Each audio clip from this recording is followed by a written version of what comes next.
안녕하십니까. 오늘도 킹제임스 성경과 영주주의는 무엇이 다른가 9번째 강의를 시작하도록 하겠습니다. 오늘은 그 중에서 8번째, 영지주의자들은 그리스도의 재림은 없다고 주장한다. 지난번에는 그리스도의 부활이 없다고 주장하더니 이번에는 이제 재림이 없다고 주장합니다. 재림 다시 오심 말한 거지 않습니까? 지금 목회자들 중에서 예수님 재림을 문자 그대로 안 믿는 사람이 많습니다. 예수님이 내 마음에 와 계신 것이 재림이지 무슨 예수님이 또 구름을 타고 하늘에서 내려온다 말 같지도 않은 소리라고 막 이렇게 주장하는 사람들이 많아요. 지금 내가 직접 아는 목사 중에도 그런 사람이 있어요. 그러니까 결국은 그들이 하나님의 말씀을 문자 그대로 안 믿는다는 거죠. 그리고 그것이 바로 영주주의형입니다. 하나님의 말씀을 문자 그대로 안 믿는 그 자체가 영주주의형이라니까요. 자, 왜? 자기들의 이성에 이해를 할 수 없고 이성에 맞지는 않거든요. 자기들의 논리에 맞지는 않거든요. 그게 바로 거짓령에 사로잡혔다는 증거입니다. 마태복음 25장 13절. 그러므로 파수보아라. 왜냐하면 너희는 그 사람의 아들이 오는 그 날이나 그 시각도 알지 못하기 때문이다. 그 사람의 아들이 오는 그 날이나 그 시간이 아닙니다. 시각 그래야 됩니다. 시각도 알지 못하기 때문이다. 여기 보면 다른 얘기에서 이 부분을 삭제해서 주님의 재림 및 신분에 대한 예표를 숨겼다 이렇게 제가 표현해놨죠. 자, 개혁성경은 그런 깨어있으라가 아닙니다. 어웨이크가 아니라 이거 워치랑 해서 파수 보는 거야. 그러니까 중국에 그 워치만이 있잖아요. 워치만이 원래 본명이 니또생인데 왜 워치만이라 그러냐면 깨어있는 사람, 파수꾼이라는 뜻으로 워치만이라고 이제 그저 별명을 붙여놓은 겁니다. 니는 이제 그 사람들의 성이고, 그럼 원래는 니토생이죠. 니토생. 그래서 그 워치만이가 영적으로 그만큼 이제 하나의 말씀은 이제 예리하게 본다 해서 이제 워치만이라고 이제 그 별명이 붙여졌죠. 너희는 그날과 그때를 알지 못하니라 그러죠. 근데 여기 중요한 것은 왜냐하면 이거죠. 왜냐하면 왜 파수 보아야 되느냐? 왜 파수 본다는 것은 보초병이 총 들고 보초로 서지 않습니까? 언제 어느 때 적군이 올는지 무슨 일이 닥칠는지 모르기 때문에 파수 보잖아요. 그걸로 이제 파수 본다 그러는데 사람의 아들이 다시 말해 인자가 오는 그 날이나 그 시각도 알지 못하기 때문이다. 누가 알지 못한다. 너희는 알지 못한다. 그 언제 올지 모르기 때문에 정신 바짝 차리고 경계하라 이 말이거든요. 근데 여기 깨어있으라 이렇게 됐죠. 인자가 오실 그날과 그 시간을 알지 못하기 때문이다. 인자라고 하는 것도 틀렸다고 볼 수 없죠. 정확한 표현은 인지자 그래야 됩니다. 한문으로 인지자. 그리고 이거 사람의 아들이라 그러면 되는데 그래서 이 재밌는 교회사에 그 번역사에 보면 이런 말이 있습니다. 인자와 사람의 아들이 싸웠답니다. 그러니까 어떤 사람들은 사람의 아들이라고 표현하자, 어떤 사람들은 인자라고 표현하자. 사람의 아들 그러니까 어찌 좀 권위가 없게 보여요. 근데 인자라 그러니까 저 한문으로 쓰니까 조금 더 권위가 있게 보이는 거예요. 그래서 결국은 보수파에 의해서 인자가 이겼다 그럽니다. 그 이제 교회 성경 번역사에 보면 나옵니다. 그 저한테도 그 책이 있는데 거기 보면 참 재밌는 얘기가 많아요. 그러니까 사람들이 뭐냐면 사람의 아들 그러면 뭔가 권위가 없게 보이는 거예요.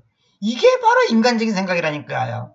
사람의 아들이면 사람의 아들이지 왜 복잡한 한문을 쓰냔 말이에요. 그리고 이것도 정확한 말이 아니에요. 인자가 아니에요. 인지자 그래야 돼. 인지자. 사람의 아들. 인지자. 지자가 갈지자가 그것이 우리말로는 뭐뭐스 그런 뜻이거든요. 그래서 김철수 지묘 그래야 되잖아. 김철수의 뭐 그 말이에요. 김철수 지묘. 그 묘비에 보면 그런 게 있잖아요. 이것도 인자가 이것도 정확한 말이 아니에요. 근데 어설픈 목사가 또 이런 말하는 것을 들었어요. 인자가 뭐냐면 어지른자를 쌓고 어지는 아들이다. 그렇게 또 이해하는 사람이 있어요. 참 얼마나 무식한지 정말로 너무너무 무식합니다. 그런 사람들이 목회를 하고 있으니 정말로 자 카드로 쓴 게 보시오. 그러니 깨어있으라 너희가 그날하고 그 시간을 모르기 때문이다. 근데 여기 보면 한킹은 뭐뭐 때문이라 이거 살려놨는데 키운정은 뭐 때문이란 말이 없죠. 왜냐하면 생략시켜버렸죠. 왜냐하면 너희가 그 사람의 아들이 오는 그날과 그 시각도 알지 못하느니라. 이건 번역이 잘못된 겁니다. 이건 번역이 잘못된 겁니다. 그래서 제가 우리는 말로 번역된 킹제임스 성경이 99% 오해가 하면 사람들이 막 칼을 들고 저한테 달라들려고 그래요. 그거 몰라서는 이거 다 오역이지. 이것이 그 바른 번역입니까? 이게 지금 바른 번역입니까? 이게 바른 번역입니까? 이거 다 틀린 말이에요. 이거 왜 중요한 왜냐면 이 중요한 접속사를 왜 생각시키냔 말이에요. 자기가 뭔데 하나의 말씀을 빼냔 말이에요. 이게 다 잘못된 거죠. 응? 왜? 계획성경 없으니까. 계획성대로 비유를 맞추고 있잖아요. 이게 바로 하나님 앞에서 배랑 맞아 죽을 죄를 짓는 거예요. 차라리 ESV나 NIV가 나요. 그러므로 watch pass 보아라. 왜냐하면 너희가 알지 못하고 그날과 그 시각을 알지 못하기 때문이다. 근데 여기 이제 중요한 것은 그 사람의 아들이 오는 이 표현을 삭제시켜버렸다는 겁니다. ESV나 NIV나 계획성경이 없잖아요. 너희가 그날과 그때라죠. 무슨 날과 무슨 때냔 말입니까? 그 사람의 아들, 다시 말해 예수 그리스도가 오는 그 날이나 그 시각도 알지 못하기 때문에 파스보아라는 거예요. 이거 없잖아요, 지금. NIV는 그러므로 워치 경계를 지키라. 워치라는 것은 경계 지키라. 왜냐하면 그 까닭은 너희가 그날과 그 시각을 알지 못하기 때문이다. 근데 이 지금 킹제임스 번역했다는 이 킹 음정은 이런 의미를 살려놓지 못하잖아요. 사람의 아들이 사람의 아들 인지자 예수 그리스도가 오는 그날과 그 시각을 알지 못하기 때문에 파수보아야 한다는 거죠. 파수랑 해서 딱 경계 서는 거예요. 경계. 뭐 잠 안 자고 있는 게 아니라 영적으로 완전히 경계를 선단 말입니다. 그래서 기름 준비한 그 지혜로운 다섯 처녀가 뭐냐면 예수님이 언제 오는가를 항상 준비하고 있는 그 자세, 언제든지 와도 내가 맞이할 준비하는 자세를 갖춘 그 사람이 지혜로운 사람이란 말입니다. 지혜로운 처녀단 말입니다. 계시록 11장 17절 볼게요. 말하기를 우리가 님께 감사드립니다. 계시고 계셨으며 오르고 계시는 오 주 하나님 전능자여 그 까닭은 님께서 님의 큰 능력을 님께 취해 오셨고 통치해 오셨기 때문입니다. 이렇게 되어 있죠. art라는 것은 뭐냐면 요즘 영어로는 R입니다. ARE인데 옛날에는 art라 됩니다. 현재 단수 때 이렇게 됩니다. art and was and art to come. 근데 여기 중요한 것은 뭐냐면 계시고 계셨으며 현재 계시고 계셨으며 오르고 계시는 이 말인데 여기 and are to come 이 부분을 계획성경을 비롯해서 NIV 성경 전부 가짜 성경을 삭제시켜 버렸습니다. 계시고 계셨으며 띄어놓고 오주 하나님 이렇게 하는 거예요. 오르고 계시는 중요합니다. 이게 뭐예요? 재림 아닙니까? 재림. 응? 재림을 부인하기 때문에 이렇게 표현했단 말입니다. 개정해 봅시다. 이르되 감사옵나이다. 옛적에도 계시고 지금도 계신 주 하나님 곧 전능하신 이여 친히 큰 권능을 잡으시고 왕노로 하신도다. 이게 전부 다 응태로 번역입니다. 오르고 계시는 요 부분이 없잖아요. 옛적에도 계시고 옛적이란 말을 왜 씁니까? 계셨고 계시는 그러면 되지. 지금이란 말이 성경에 어디가 있어요? 그런 말이. 자, 키문제 봅시다. 지금도 계시고 전에도 계셨으면 지금이란 말이 어디가 있고 전에도란 말이 어디가 있어요? 만약 그것은 문맥상 유예간다면 그 이태를 찔러 넣어놔야지. 이런 말이 없죠. 그냥 이렇게 하면 돼요. 계시고 계셨으며 오르고 계시는 오 주 하나님 전능자여 이렇게 하면 되는 거예요. 응? 그러면 앞으로 오실 게 아니라 오르고 하시는 이러면 됩니다. 앞으로 오실 게 아니에요. 오르고 계시는 앞으로 오실 이렇게 했죠. 여기 다 잘못된 번역. 앞으로 오실 이렇게 했죠. 이거 다 잘못된 번역입니다. 보시오. 아트 있죠. 여기도 아트가 있죠. 똑같이 해야 됩니다. 계시고 계셨으며 오르고 계시는 이렇게 해야 돼요. 문자 그대로 옮겨야 되지. 그걸 갖다가 자기 입맛대로 말을 만들면 안 된다 이 말입니다. 앞으로란 말이 어디 갔어? 앞으로가 어디 갔어요? 앞으로가. 성경이 앞으로 보면 비포로 써야지. 앞으로가 어디 갔어, 그런 말이. 이런 거 전부 자기 생각이단 말이야, 자기 생각. 지금도 계시고, 전에도 계시고, 지금이란 말이 어디 갔고, 전에란 말이 어디 가서 성경에. 있는 그대로 옮겨야죠. 계시고, 계셨으며, 오르고 계시는. 정확하게, 군더더기 없어야 돼. 정확하게 해야 됩니다, 정확하게.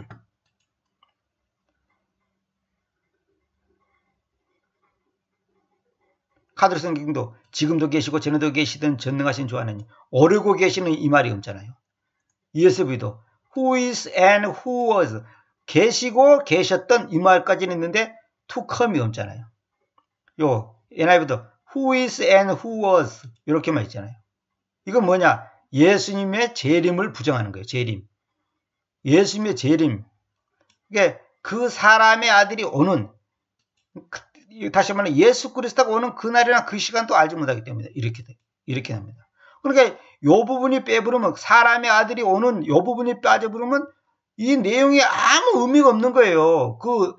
말하자면 엑기스가 빠져버린 거예요. 핵심이 없어져버려. 핵심이. 주인공이 없어져 본단 말입니다. 파스보라, 왜냐면 너희는 그날이나 그 시각도 알지 못해. 아니 이렇게 해놓으면 뭔 날에 어째서 알지? 그날이 뭔 날인데 그날이 무슨 날인가를 알아야죠. 그냥 사람의 아들이 오는, 다시 말하면 예수 그리스도가 오는 그날이나 그 시각도 알지 못했다. 다시 말하면 주님의 재림을 말하는 거예요. 그 주님의 재림을 다운시키고 없애고, 그 다음에 신분, 그 사람의 아들이 하늘에 갔다가 다시 오시잖아요. 그분이 바로 하나님이거든요. 그걸 지금 숨겨버린단 말입니다. 이런 엉터리 번역들을 지금, 킹제임스 성경을 번역했다는 사람들도 엉터리로 번역해놨단 말입니다.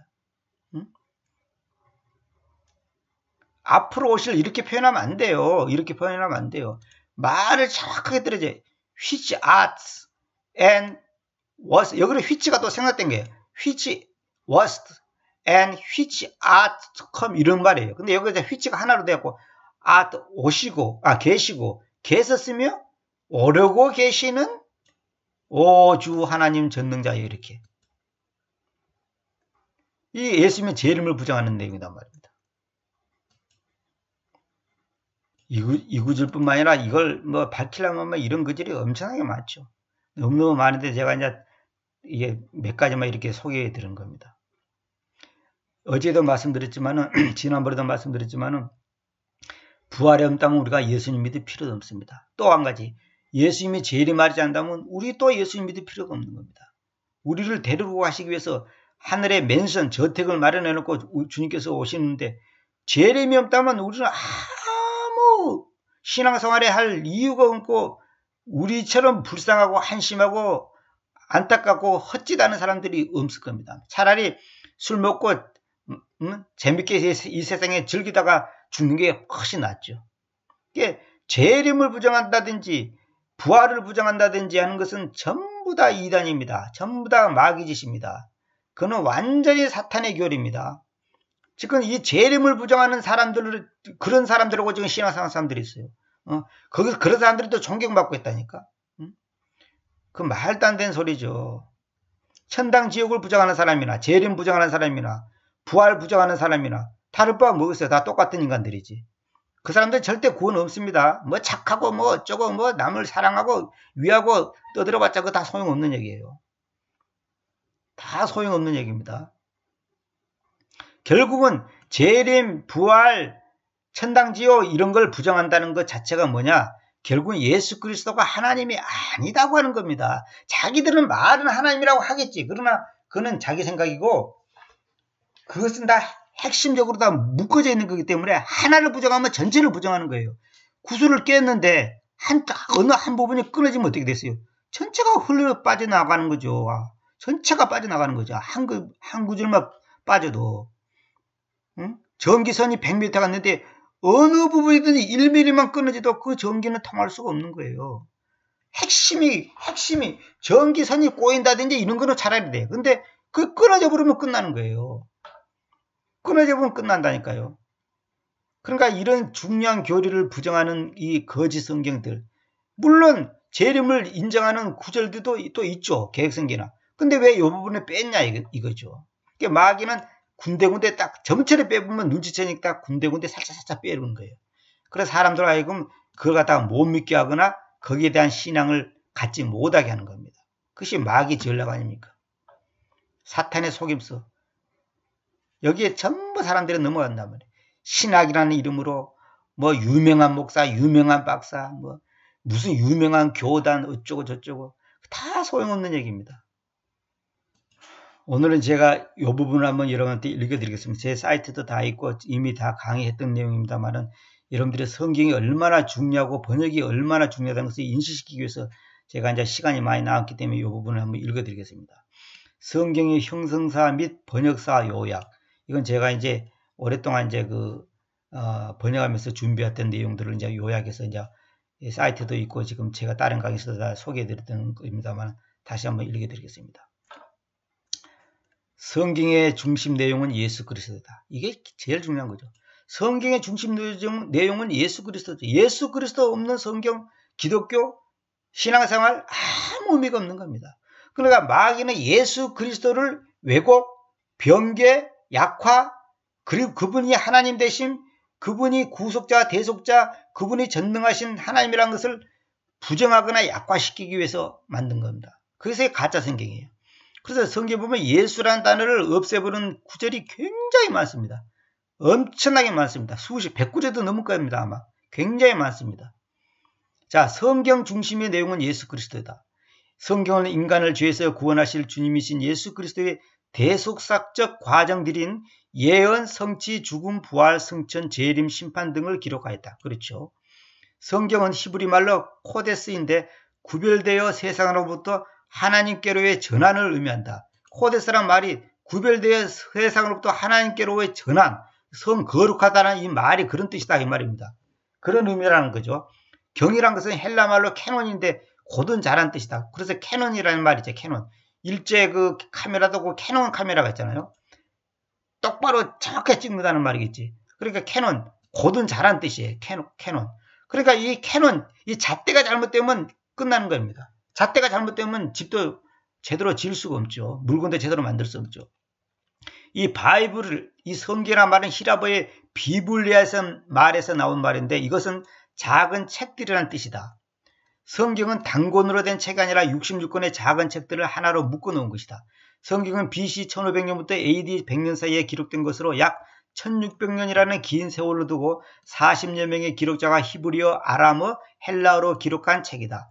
여러 가지 역사적인 변천과 사회적인 배경하에 여러 사람의 저자에 의해서 기록되었지만 그 내용이 완전한 통일성을 이루고 있다. 초대교회에서는 구약만을 이제 여러분들이 이해하기 쉽게 해서 내가 해놨지만 이거 옛유언을 말한 겁니다. 옛유언. 원래는 올 테스트먼트가 옛날 유언이다. 옛날 유언. 예수님이 십자가를 기점으로 해서 옛날 유언, 새 유언 그 말입니다. 내가 이제 이 일반 사람들이 이해를 못할 것 같아서 제가 이제 구약이라 해놨지만은 그런 줄 아시기 바랍니다. 옛유언만을 성경으로 사용하였다. 초대교회에서는 그랬죠. 베드로는 스데반, 빌립, 바울이 그래야했듯이 옛유언을 가지고 설교했다. 새 유언의 모든 기록자들은 옛유언을 익히 알고 있으며 그들의 영감적 기록은 구약에서 옛유언에서 영감을 받은 계시에 근거했다. 자, 복음은 15세기 고린도서 15장 3절부터 4절까지 내용입니다. 복음은 초기에 구전을 통하여 전파되고 옛유언 역사와 예언에 비추어 해석되었다. 그리스도의 생애와 사역에 대한 구전은 글로 기록되어 마침내 AD 70년경에 영감적인 공간복음으로 형성됐다. 영감적이란 말은 제가 이해를 하기 쉽게 했지만 정확한 표현은 영을 들이심, 인스퍼레이션이란 말이에요. 인스퍼레이션이란 말이 영을 들이심, 산소를 들이시는 것처럼 영을 들이셨다는 말이에요. 영감이란 말은 정확한 표현은 아닙니다. 그래서 제가 이제 이렇게 가로를 해놨습니다. 영감된, 즉 영을 들이신 성경이 공식적인 수집이나 단순한 인준에 의하지 않고 성령을 통한 영감의 중요성 때문에 성경으로서 권위가 있다. 영을 들이셨다는 것은 뭐냐면 하나님의 말씀이 영이고 생명이기 때문에 하나님의 말씀들이 영이고 생명이란 말입니다. 그렇기 때문에 영을 들으셨단 말은 하나님의 말씀을 들으셨다. 다시 말하면 하나님의 말씀이 기록자에게 들어가서 그 하나님의 영이 그 말씀을 기록하도록 했다는 거죠. 그러니까 하나님의 영의 그 역사를 갖다가 문자화 시킨 것이 성경 아닙니까? 그래서 제가 단어가 말씀이 되고 단어가 말이 되고 말이 말씀이 됐단 말입니다. 그래서 단어가 잘못되면 말씀이 잘못되고 말씀이 잘못되면 하나님이 잘못된 거죠. 그러니까 결국은 단어가 잘못 기록되어 있으면 그는 잘못된 하나님을 믿을 수밖에 없고 하나님을 똑바로 알 수가 없는 거죠. 이게 굉장히 중요한 표현입니다. 영감된 성경이 공식적인 수집이나 단순한 인준에 의하지 않고 단순한 인준, 누가 인준했다 안 했다 이게 중요한 게 아니다는 거죠. 성령을 통한 영감에 다시 말하면 영을 들이심의 중요성 때문에 성경으로서 권위가 있는 거죠. 그래서 하나님의 영을 마셨기 때문에 그것이 그 권위가 있는 것이지 누가 뭐 어떤 단체에서 조직체에서 어떤 뭐 회의에서 뭐 인준했다 안 했다 그런 것 때문에 뭐 권위가 있다 없다 그렇게 말할 수가 없다는 거죠. AD 200년에 이르러서야 신약은 본질적으로 오늘날 우리가 소유하고 있는 것과 똑같은 문서들을 포함하였다.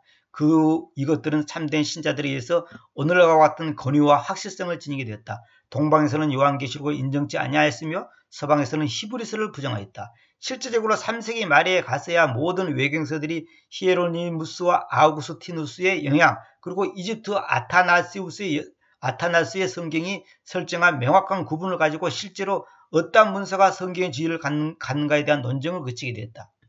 아우구스티누스, 히에로니무스 이런 아타나우스 이런 사람들이 이제 여러 가지 논쟁을 보는데 이제 그것이 이제 3세기 말에 가서야 이제 논쟁이 거치게 됐다는 거죠. 제3차 카르타고 교회 회의는 이 결정을 확정하였으며 이때부터는 어느 신학 문서에 대한 논쟁도 그치게 되었다. 이후에 이것은 현재 우리가 가지고 있는 27권의 목록이 되었다. 이처럼 성경의 선정은 개개의 책들이 자체의 가치를 입증한 후 교회회에서 확인하는 자연스러운 과정을 겪었다. 그러니까 저한테도 지금 여기 초대교회에서 읽었던 원초적 성서라 갖고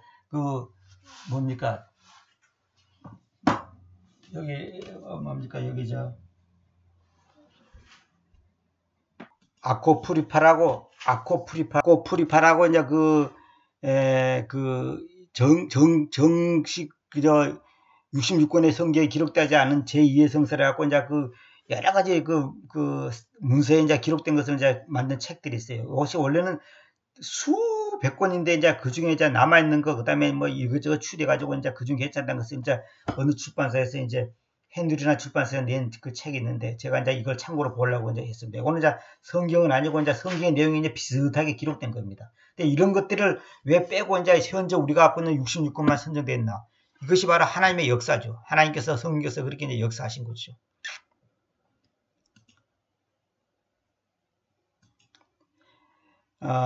실제적으로 3세기 말에 가서야 모든 외경서들이 히에로니무스와 아구스티누스의 영향 그리고 이집트의 아타나스의 성경에 설정한 명확한 구분을 가지고 실제로 어떤 문서가 성경의 지위를 갖는가에 대한 논쟁을 거치게 됐다. 제3차 카르타고 교회 회의는 이 결정을 확정했으며 이때부터는 어느 신학 문서에 대한 논쟁도 거치게 됐다. 이후 이것은 현재 우리가 가지고 있는 27권의 목록이 되었다. 이처럼 성경의 선정은 개개의 책들이 자체의 가치를 확정한 후 교회 회의에서 확인하는 자연스러운 과정을 겪었다.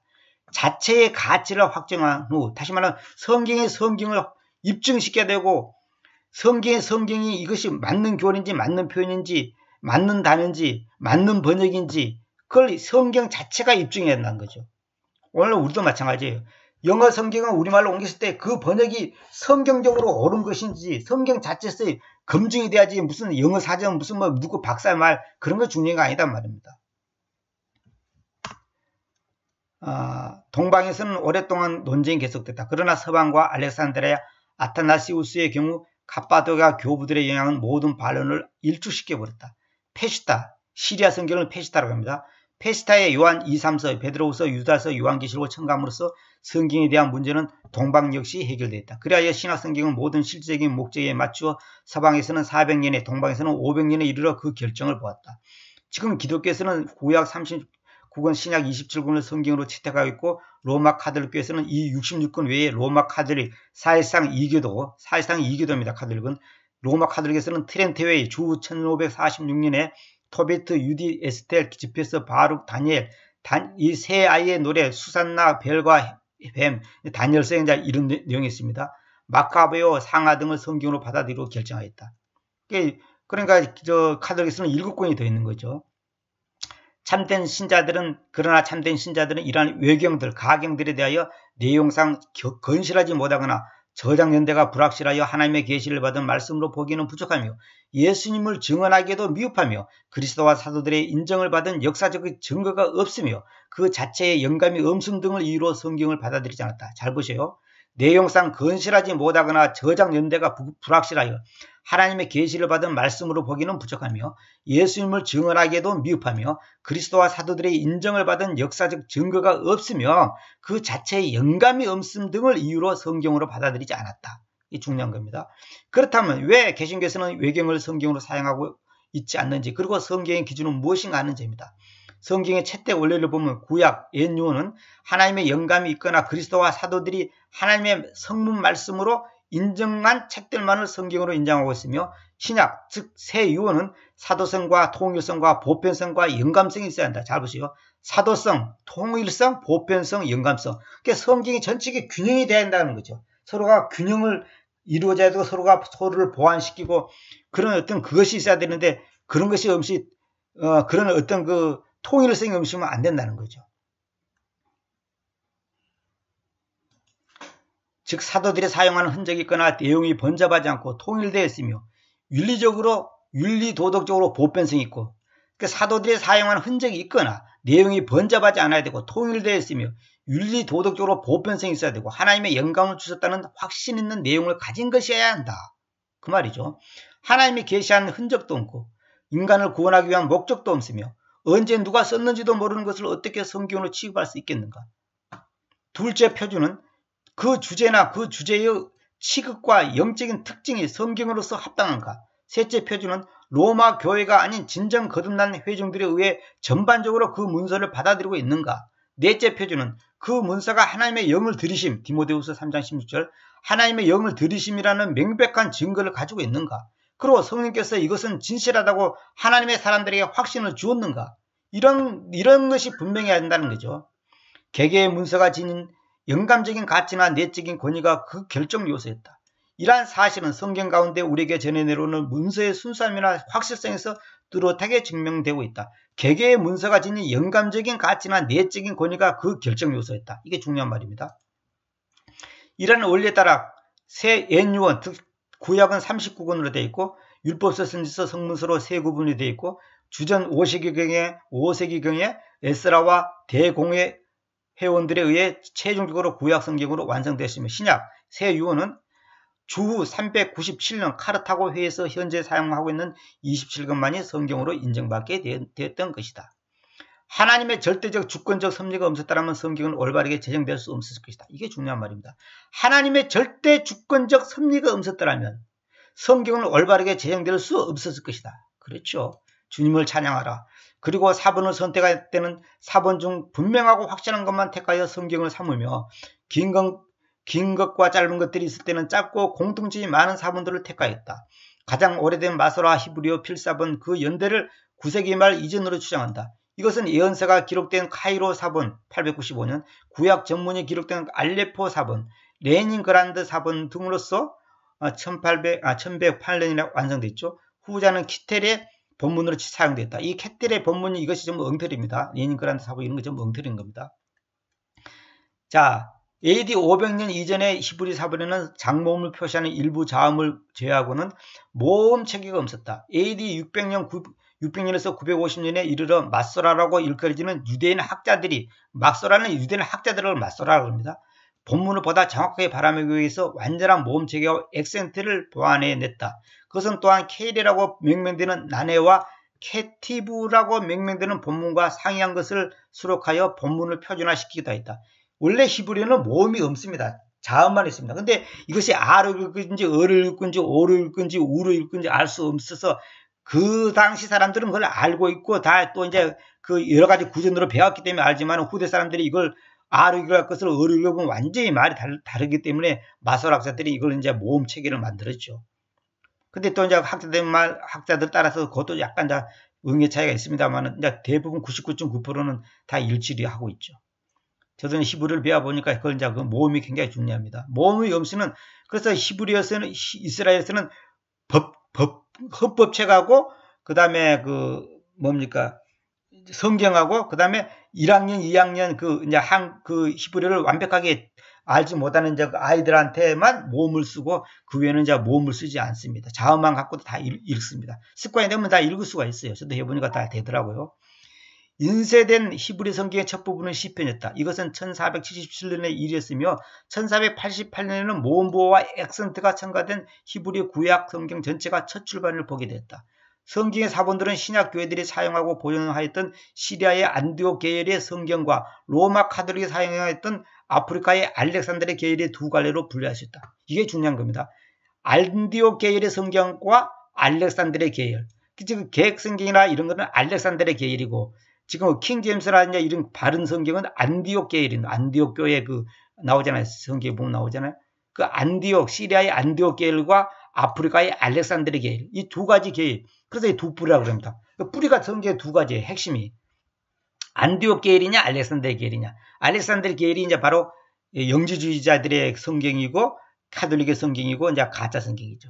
안디옥 계열이 이제 진짜 성경이죠. 근데 불행하게도 한국 성경은 이 알렉산드리아 계열이 있고, 지금 신학의 99%가 전부 다 이 가짜 성경을 쓰고 있다는 거죠. 신학교에서 쓰는 성경들이.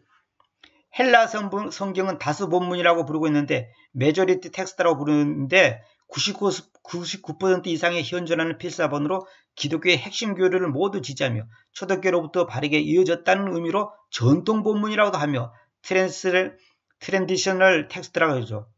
그 다음에 신약 성경의 언어인 헬라어로 모두에게 받아들였다는 뜻으로 수용 본문, 리시브드 텍스트 아니면 텍스투스 리시브드스라고 합니다.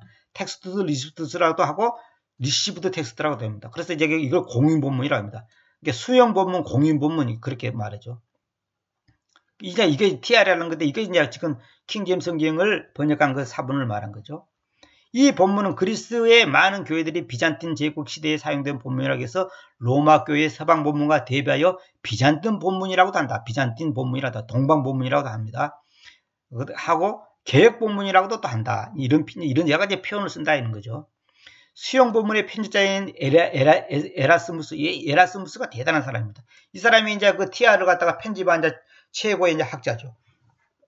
이 에라스무스가 천재죠, 천재. 에라스무스가 1536년에 죽었네요. 1566년, 1519년, 1522년, 1527년, 1535년 이렇게 해서 출판하였다. 하나님의 섭리적 인도하심 가운데 마스라 본문은 15세기에 인쇄됐다. 자, 이게 중요합니다. 하나님의 섭리적 인도하신 가운데 마스라 본문은 15세기에야 인쇄되어 있어. 시편이 1447년에 출간됐고 1488년에는 완전한 히브리 성경이 출간됐다.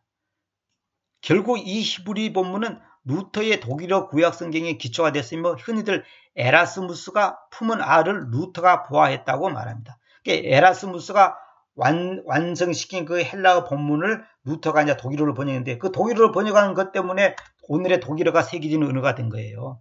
그러니까 루터가 우리나라 같으면 세종대왕과 같은 사람이죠. 쉽게 말해서. 그러니까 히브리어를 독일어로 어떻게 번역할 거냐 이것을 이제 결정한 사람이 루터죠. 루터. 마스라 본문으로부터 구 라틴 벌게트 성경, 유클리프 성경, 에라스무스 성경, 틴델 성경, 루터 성경, 카버데일 성경, 마테 성경, 그레이트 성경, 스테파누스 성경, 제네바 성경, 비숍 성경 등이 있다. 위클리피와 틴데일 시대까지는 성경이 부분적으로 영역되었다. 영어로 번역됐다는 거죠. 이클리프 역은 이것은 최초로 완역된 영역본으로 1400년경에 수록되었으나 1415년에 몰수되어 불태워 없어졌다. 그러나 적어도 1170여 편의 필사본이 남아있다. 단점은 헬라어 원본 대신에 라틴어 불가타 역을 기초로 했다는 점입니다. 틴델 역은 틴델 역의 중요성은 틴델 역은 신약은 저한테 됐습니다. 히브리어와 헬라어 원본에서 번역된 일련의 번역본 가운데 최초의 것으로서 이 틴델 역이 이제 그 킹제임스 성경이 나오는데 큰 역할을 했죠. 그 문체가 매우 독창적이고 또한 인상적이게 있어서 1611년에 번역된 킹제임스 성경의 근간을 형성했다. 킹제임스 성경은 역은 1611년 이후 최고의 영향을 발휘하고 있다. 이 틴델이 죽으면서 주여 왕의 눈을 열어주소서 했잖아요. 그래 틴델이 그 장작대에 의해서 불타 죽었잖아요. 카톨릭에서 이제 그 가짜 성경 만들었다고 틴데이를 죽였는데 사실 틴데일이 정확한 성경을 만드는데 마귀가 이제 틴데이를 갖다가 이제 모함을 하고 가짜 성경 만들었다고 태워 죽였죠. 이러한 과정을 거쳐 킹제임스 성경의 기초가 나왔는데 킹제임스 왕의 명령에 의해서 54명의 당대 최고 언어학자 사역자들이 모여 히브리어 마사라 본문과 그리스어 수용 본문을 번역 대본을 하고 그때까지 나왔던 다른 성경들을 충실하게 대조하고 비교 번역하는 7년 동안에 각국 그때 드디어 1611년에 킹제임스가 세상에 나오게 되었다. 처음에는 54명이 지명됐으나 질병과 임종 등으로 47명만이 작업에 참여했으며 웨스트민스터, 옥스퍼드, 캠브리지에 각각 2그룹씩 모두 6그룹으로 나누었다. 그룹에서 작업이 완료된 후에 마지막 점검을 위해서는 세 지역에서 2명씩 선출됐다. 그러니까 세 파트에서 2명씩 선출되었고 다시 또 이제 합의를 받는 거죠. 전체 성경의 사본 하나가 세 그룹에서 각각 런던으로 보내져서 합의하여 결정되었다. 첫 3년 동안은 개인적인 연구기간을 가졌으며 그 다음 3년은 6그룹의 작업이 협력적으로 이루어졌으며 마지막 9개월은 최종적인 검토 작업을 하여 1611년에는 완성된 성경이 인쇄에 들어갔다. 알렉산드리아는 원래 헬라의 알렉산더 대왕에 의해 세워진 도시로서 후에 로마 제국에 편입되어 로마 제국의 중요한 도시의 하나가 되었다. 이집트의 프톨레메이 왕조 시대부터 문학, 과학의 중심지였었는데 헬라 제국 때는 다양한 종교, 사상, 철학 등이 더욱 융성했다. 그러한 배경에서 유대의 신학자인 필로가 유대주의를 헬라 철학인 플라톤 사상과 혼합시켜서 구약 성경을 이해하려고 했던 것은 우연이 아니었다. 전부 다 이거 영주주의죠. 이게. 이 사상은 판테누스와 클레멘트에 의해 계승되다가 오리겐에 의해서 꽃이 피어났다. 이 오리겐이 신학에서는 신학의 아버지라고 그러는데 이 오리겐이 바로 이제 가짜 성경을 요즘에 나오는 그 가짜 성경을 만드는데 결정적인 역할을 한 이 아주 사탄의 앞잡인데 즉 신학교에서는 신학의 아버지라고 존경을 하고 있죠. 근데 사실은 마귀의 앞잡이죠. 예, 이 학파를 알렉산드리아 학파라고 한다. 이 오리겐이라는 이 학자를 등에 업고서 이제 가짜 헬라 성경을 만들기 시작했죠. 이들은 성경을 우화적 상징적으로 해석하라 하였기에 인간의 논리와 사상 그리고 철학이 첨가되어 자신들의 신학에 어긋나는 성경 구조를 삭제, 변기에 계약하여 자신들의 인본주의 신학을 옹호했다. 이게 바로 영주주의예요. 영주주의. 이게 바로 영주주의 사상이에요. 전부 영주주의 사상입니다. 이게. 따라서 대적자 사탄은 3세기 오리겐에 의해서 주도된 알렉산드리아 학파의 맥을 이어온 인본주의 학자들에 의해서 1881년 킹제임스를 개정하였다는 영국 개정력 리바이즈드 버전. 이 리바이즈 버전을 먼저 가짜 성경을 만든 다음에 이 성경에 준해서 헬라 성경을 만든 거예요. 얼마나 웃겨버립니까? 헬라 성경에서 이게 나온 게 아니고 킹제임스 성경을 뜯어 건쳐가지고 자기들 입맛에 뜯어 건친 다음에 거기에 준해서 헬라 성경을 다시 또 가짜로 만들었다는 거예요. 그것이 바로 넷을 아는데 26번, 27번, 유베스 3판 그 전부 그런 겁니다. 그 리바이즈 버전이 나오기 시작하여 여러 다른 성경들이 나왔는데 사탄의 고안품인 로마 카톨릭의 본문 비평이라는 도구를 사용하여 본문 비평이 전부 다 카톨릭에서 만든 겁니다. 만든 웨스트코트와 호르투의 수정 본문과 여기서 나온 네슬 알란드판을 번역 대본으로 삼은 성경들이다. 전부 다 가짜 성경들이죠. 그러니까 영어 성경을 먼저 만든 다음에 거기에 맞춰서 가짜 성경들을 헬라 성경 만들었다니까. 이거 너무너무 놀라운 일입니다. 1881년 영국에서 저 사악한 사탄의 사역자 웨스트코트와 호르투가 전통적인 프로테스탄트 공인 본문을 대적하며 로마 카톨릭 사본에 근거한 영국 개혁 성경을 들고 나왔다. 그러니까 지금 신학교에서 가리키는 그 헬라 성경이 전부 다 웨스트코트와 호르투가 만든 가짜 성경이란 말입니다. 그걸 지금 신학교에서 가리키고 있어요. 자기들이 그게 올바른 성경이라고. 그러니까 결국 전부 다 카톨릭의 장난이 놀아나고 있는 거죠. 지금. 여러분 이거 정말 심각한 얘기입니다. 신의 사본, 바티칸 사본, 제롬 벌게트, 알렉산드리아 사본 등을 근간을 하여 1937년 루돌프 키텔이 그의 히브리 성경을 벤 카임의 본문이 아닌 벤 아셀의 본문에 따라 전통 마소라 본문을 수정한 스투트가르트와 비블리아 헤브라이카와 공인 본문을 수정한 본문을 가지고 웨스트코트와 호투, 그러니까 넷을 아는 데에 의해서 만들어진 거짓 사본들과 그것을 본문으로 삼은 모든 현대역 성경들, RV 성경, ASV 이런 여러 가지 이런 성경들이 한글계의 개정판 등이 있다는 거죠. 거짓 성경들 신약에서만 2200개의 단어가 삭제, 첨가, 변개되고 참된 성경들의 근본적인 차이는 예수 그리스도의 하나님 되심을 삭제, 변개, 부패시키지 않고 얼마나 정확하게 전달한다는 것이었다. 봐봐요. 거짓 성경들은 참된 성경들의 근본적인 거짓 성경들과 참된 성경들의 근본적인 차이가 뭐냐? 예수 그리스도의 하나님 되심, 오직 예수단 말입니다. 그걸 갖다가 삭제, 변개, 부패시키지 않고 얼마나 정확하게 전달을 하였는가, 이게 핵심이라는 거죠. 그러니까 마귀는 뭐냐면 예수 그리스도의 그 권위, 신성, 하나님 되심을 약화, 변개시키고 계약시키는 거, 그게 마귀 장난이란 말입니다. 여기서 신약에서 2200개 단어가 삭제, 첨가, 변개됐다는데 사실은 제가 다른 자료를 보니까 뭐라 되냐면 나중에 보여주려고 그랬습니다만, 수용본문을 최종 편집한 스크라이브너에 의하면 웨스트코트와 홀트의 비판 헬라어 성경은 9,970개의 단어가 추가, 삭제, 변개했다고 합니다. 훨씬 더 많죠. 아까는 1,200개라고 했는데 그보다도 9,970개. 근데 제가 볼 때는 이거보다 훨씬 더 많습니다. 세밀히 따지면 훨씬 더 잘못된 데가 더 많습니다. 우리 개혁성도 마찬가지고 지금 킹제임 성경을 번역했다는 성경들도 수천 군데가 잘못됐어요. 제가 볼 때는 수천 군데가 잘못됐습니다. 스크라이브너에 의하면 9,970개 단어가 추가, 삭제, 변개됐다는 거죠. 수용 본문을 최종 편집한 스크라이브너에 의하면 웨스트코트와 홀트의 비판 헬라어역은 9,970개 단어가 추가, 삭제됐다고 합니다. 한글 성경사 요약은 다음 시간에, 다음 기회에 또 다음번에 제가 소개해 드리도록 하겠습니다. 이 정도까지만 하고 여러분들이 이걸 몇 번이고 들어보시기 바랍니다. 굉장히 중요한 내용입니다. 내가 최대한 줄여서 요약해 놓은 겁니다. 잘 보시기 바랍니다. 성경 번역사에 대해서 이런 걸 알고 있어야 됩니다. 전부 다 마귀가 장난치는 거단 말입니다. 오늘은 이 정도까지만 하겠습니다. 감사합니다.